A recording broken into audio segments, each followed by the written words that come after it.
சாதி ஒழிப்பே சமூக விடுதலை என தமிழகத்தில் களமாடி வரும் விடுதலை சிறுத்தைகள் கட்சியினர் தமிழர்களின் உரிமைகளுக்காகவும் ஒடுக்கப்பட்டோரின் விடுதலைக்காகவும் போராடி வருகின்றனர். இன்றைய களத்தில் சிறுத்தைகள் நிகழ்ச்சியில் விடுதலை சிறுத்தைகள் கட்சி தலைவர் எழுச்சி தமிழரின் நிகழ்ச்சிகள் மட்டுமின்றி எழுச்சி தமிழரின் ஆணை கிளங்க களத்தில் சிறுத்தைகள் பங்கேற்ற நிகழ்ச்சிகள் அனைத்தையும் இப்போது பார்க்கலாம்.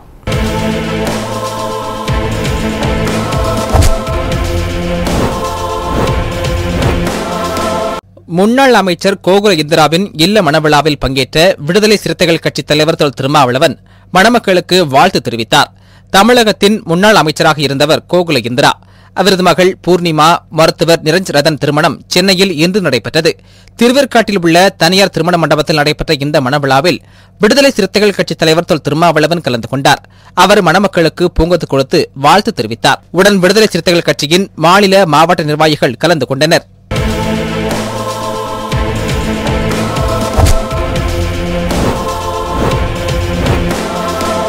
கடலூரில் விடுதலை சிறுத்தைகள் கட்சியின் வடலூர் நகர செயலாளர் கண்ணனின் மைத்துனர் ராம்குமார் என்பவர் வடலூர் அருகே மர்மமான முறையில் தூக்குமாட்டிய நிலையில் இறந்து கிடந்தார்.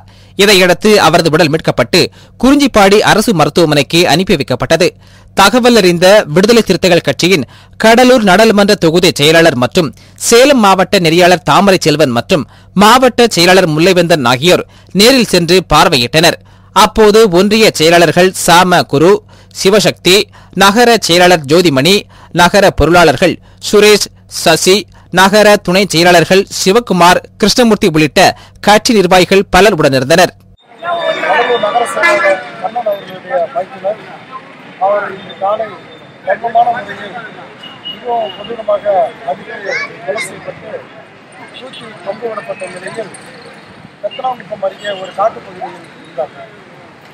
அதனை பார்த்தபோது அதாவது ஒரு ஒரு தூக்கு தொங்குறாருன்னா ஒரு மரத்துல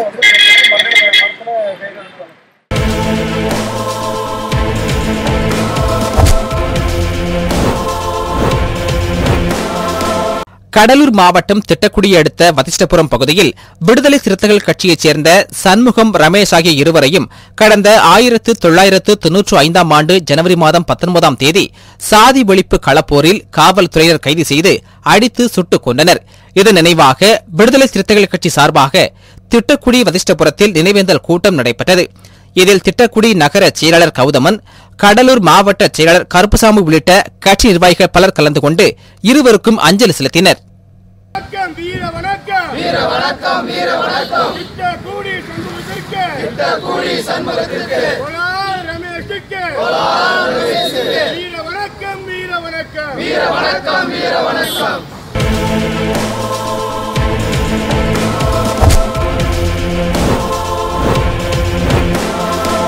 கடலூர் அம்பேத்கர் சிலை அருகில் ஊராட்சி ஒன்றிய அலுவலகத்தை கண்டித்து விடுதலை சிறுத்தைகள் கட்சியின் கடலூர் ஒன்றிய ஒருங்கிணைந்த கண்டன ஆர்ப்பாட்டம் நடைபெற்றது.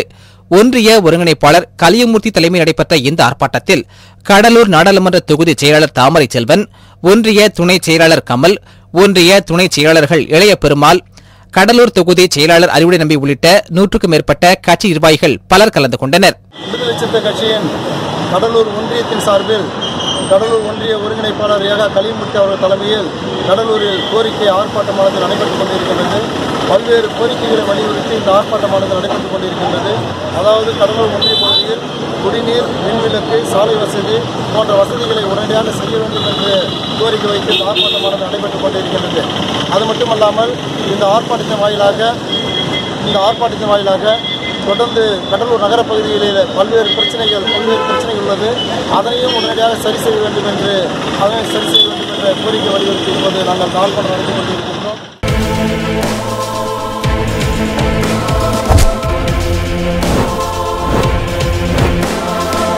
தஞ்சாவூர் மாவட்டம் ஒரத்தநாட்டை அடுத்த பொய்யுண்டார் கோட்டையில் பொங்கல் விழாவின் போது ஏற்பட்ட சாதி கலவரத்தில் பாதிக்கப்பட்ட பொதுமக்களை விடுதலை சிறுத்தைகள் கட்சியினர் சந்தித்து ஆறுதல் கூறினர்.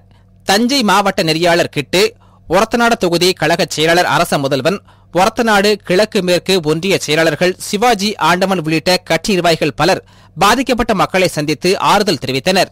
சில வாரங்களாகவே பாரதிய ஜனதா கட்சியை சார்ந்த தலைவர்கள் என்று சொல்லிக்கொண்டு எச் ராஜா போன்ற ஒரு ரவுடி கும்பல் தலித்துகள் கோவிலுக்குள் நுழையக்கூடாது, அதாவது சாதியை சொல்லி மிக கேவலமாக பேசியிருக்கிறார். இதை விடுதலை சிறுத்தைகள் வன்மையாக கண்டிக்கிறோம். அதேபோல் கவிஞர் வைரமுத்துடைய பேச்சை கண்டித்தும் எச் ராஜா அங்கே அந்த கட்சியை சார்ந்த நைனா நாகேந்திரன் போன்றவர்களாம் கோடிக்கணக்கில் விலை பேசுகிறார்கள். இதை தமிழக அரசு எப்படி வேடிக்கை பார்க்கிறது என்றே புரியவில்லை. நைனா நாகேந்திரன் மீது போடப்பட்ட வழக்கு என்று சொல்லப்படுகின்றது போல் ஏன் எச் ராஜா மீது வழக்கு போட தமிழக அரசு தயங்குகிறது? யார் அவர் மீது வழக்கு போடுவதற்கு யார் மத்திய அரசு தடையாக இருக்கிறதா அல்லது மத்திய ஆட்சியில் இருக்கிற அமைச்சர்கள் தடையாக இருக்கிறார்கள் என்று தமிழக அரசு மக்களுக்கு அதை தெளிவுபடுத்த வேண்டும். நைனா நாகேந்திரன் மீது வழக்கு போட துணிச்சல் உள்ள தமிழக காவல்துறை எச் ராஜா மீதும் ஏன் வழக்கு போடுவது தயக்கம் காட்டுகிறது? இதிலிருந்து நீங்கள் புரிந்து கொள்ள வேண்டும். நைனா நாகேந்திரன் மீது போடப்பட்டிருக்க வழக்கு அவர்கள் கட்சியிலிருந்து விலகி போனார், உள்கட்சியிலிருந்து விலகி போனார் என்கிற அந்த ஆதங்கத்தில் போட்டிருப்பதாக நாங்கள் பார்க்கிறோம். ஆனால் எச் ராஜா தொடர்ந்து இதை பேசி வருகின்ற சமுதாயத்தை ஒடுக்கப்பட்ட மக்களுடைய சாதியை பேரை சொல்லியே பேசுகின்ற அந்த ஏன் இந்த காவல்துறை வழக்கு பதிவு செய்ய தயங்குகிறது என்று மக்களுக்கு தெளிவுபடுத்த வேண்டும். உடனடியாக எச் ராஜா மீது 2015 சட்ட திருத்தத்தின் மூலமாக நடைமுறையில் உள்ள தாழ்த்தப்பட்டோர் வன்கொடுமை வதைச்சட்டத்தின் கீழ் வழக்கு பதிவு செய்து அவர்களை கைது செய்து குண்டெதிர்ப்பு சட்டத்தில் கைது செய்ய வேண்டும் என கேட்டுக்கொள்வதுடன், இப்படி மதத்தை வைத்தும் சாதியை வைத்தும் பிளப்பு நடத்துகிறவர்கள் மீது காவல்துறை வழக்கு பதிவை தவறிவிடுகிறது.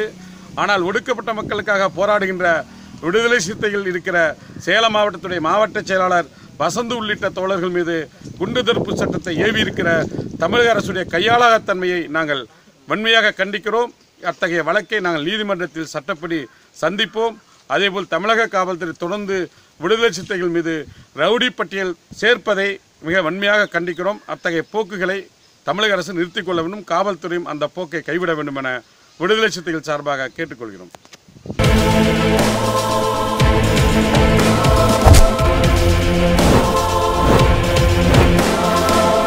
தூத்துக்குடி மாவட்டம் விளாத்திகுளம் தாலுகாவிற்குட்பட்ட புதூரில் உள்ள அம்பேத்கர் சிலையின் பீடத்தில் தலித் குறித்து இழிவாக எழுதிய சமூக விரோதிகளை கைது செய்ய கோரி விடுதலை சிறுத்தைகள் கட்சியினர் கோவில்பட்டி கோட்டாட்சியர் அலுவலகத்தினை முற்றுகையிட்டு உதவியாளர் செல்லப்பாண்டியனிடம் மனு அளித்தனர்.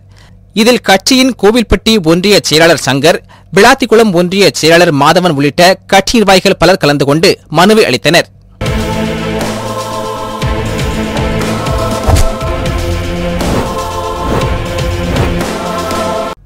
உச்சநீதிமன்ற தலைமை நீதிபதியை இம்பீச்மெண்ட் முறையில் நாடாளுமன்றத்தின் இரு அவைகளிலும் நிறுத்தி விசாரிக்க வேண்டும் என விடுதலை சிறுத்தைகள் கட்சியின் தலைவர் தொல் திருமாவளவன் தெரிவித்துள்ளார்.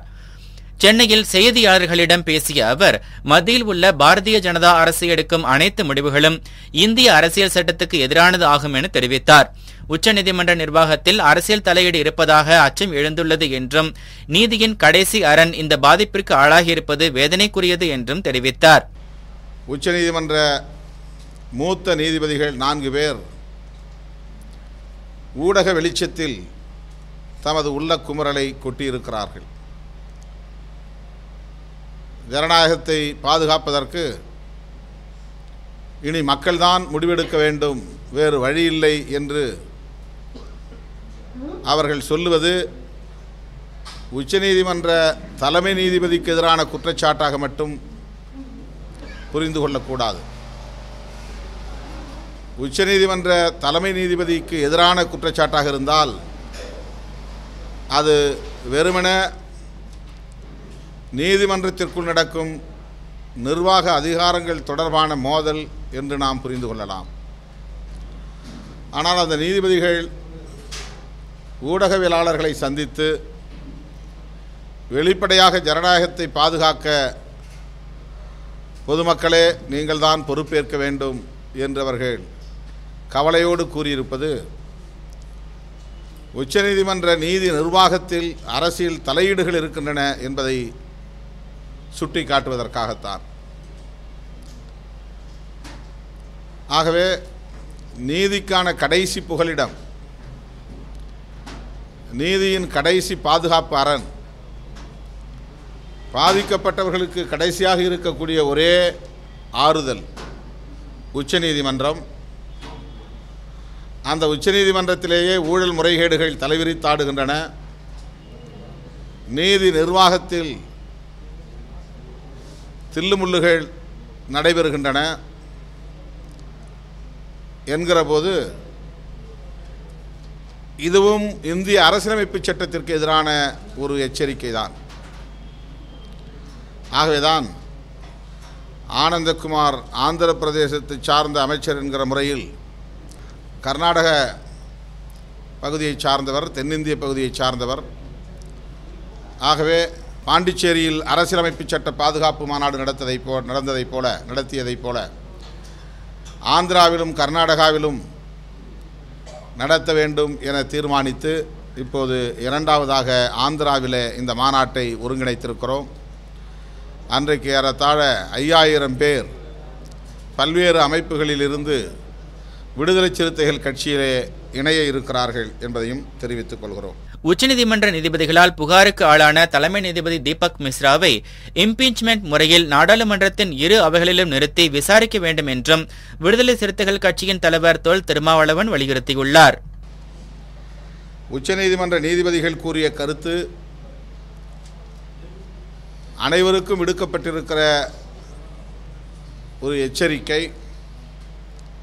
ஆகவே இது குறித்து நாடாளுமன்றத்தின் இரு அவைகளிலும் விவாதிக்க வேண்டும். உச்சநீதிமன்ற தலைமை நீதிபதி மாண்புமிகு தீபக் மிஸ்ரா அவர்களுக்கு எதிராக நாடாளுமன்றத்தில் இம்பீச்மெண்ட் கொண்டு வந்து அவரை விசாரிக்க வேண்டும். இல்லையேல் அரசியலமைப்பு சட்டத்தையும் பாதுகாக்க இயலாது, ஜனநாயகத்தையும் பாதுகாக்க இயலாது. உச்சநீதிமன்ற நீதிபதிகளின்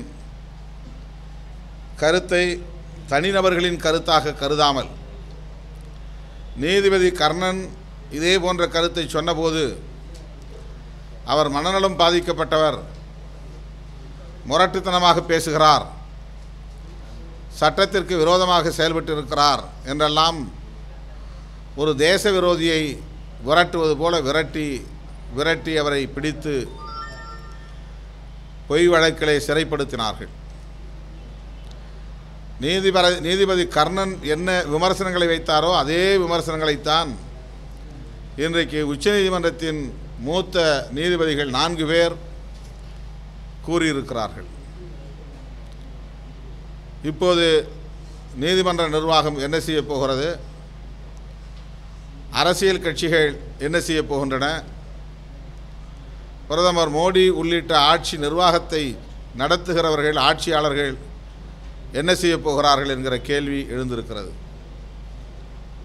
ஆகவே இதை தனிநபர்களின் கருத்தாக புறக்கணித்து விடாமல் இந்திய தேசத்தின் தலைவிதியான அரசியலமைப்பு சட்டத்தை பாதுகாக்க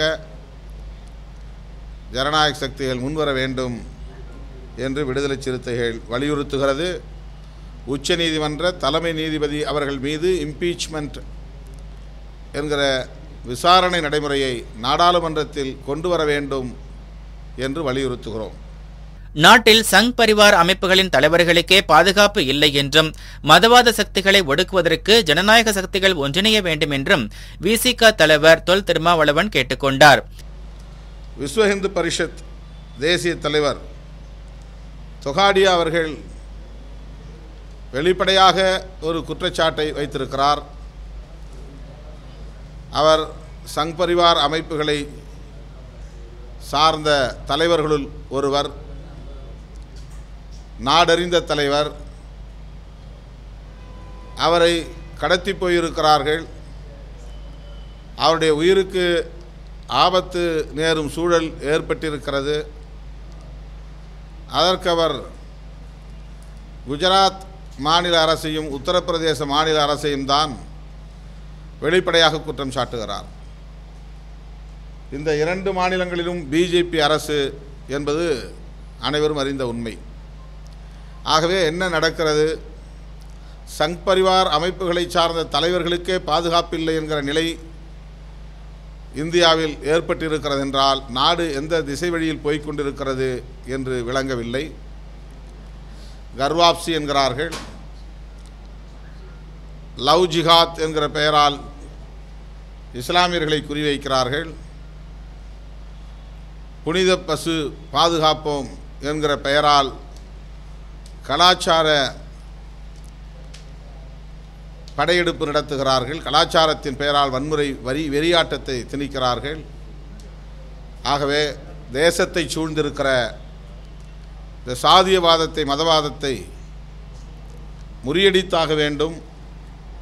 அதற்கு எதிராக அனைத்து ஜனநாயக சக்திகளும் அணிதிரண்டாக வேண்டும் என்கிற அடிப்படையில் மனுஸ்மிருதியை இங்கே மீண்டும் நிலைநாட்ட துடிக்கிற மதவாத சக்திகளை முறியடித்து இந்திய அரசியலமைப்பு சட்டத்தை நிலைநாட்ட வேண்டும் என்கிற வகையில்தான் ஆந்திராவில் நாங்கள் இந்த மாநாட்டை ஒருங்கிணைக்கிறோம்.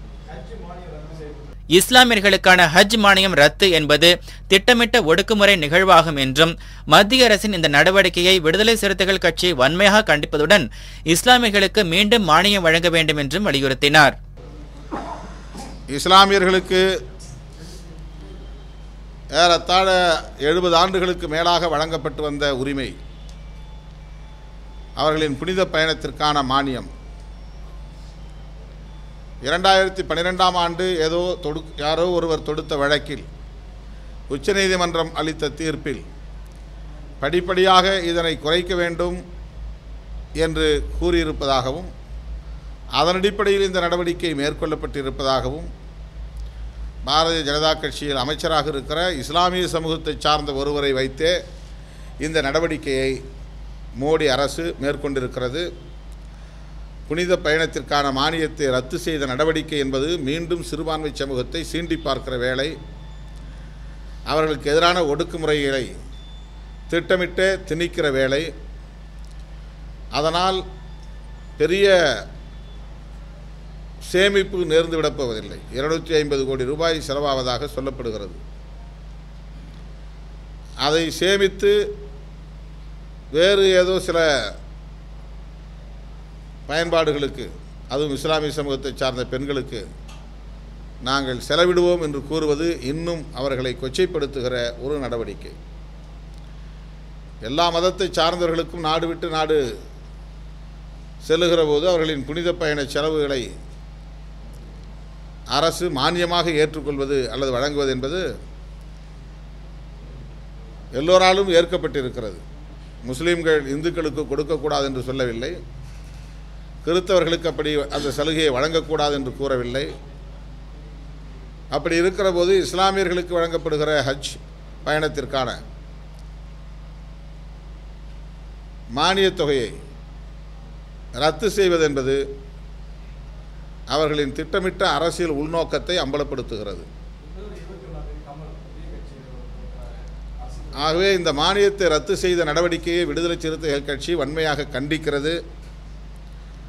வழக்கம் போல புனித பயணத்திற்கான மானியத்தை வழங்க வேண்டும் என்று விடுதலை சிறுத்தைகள் வலியுறுத்துகிறது. விடுதலை சிறுத்தைகள் கட்சியினர் பங்கேற்ற நிகழ்ச்சிகள் அனைத்தையும் பார்த்தோம். நாளையும் இதேபோன்று சிறுத்தைகளின் பாய்ச்சலை களத்தில் காண்போம். நன்றி.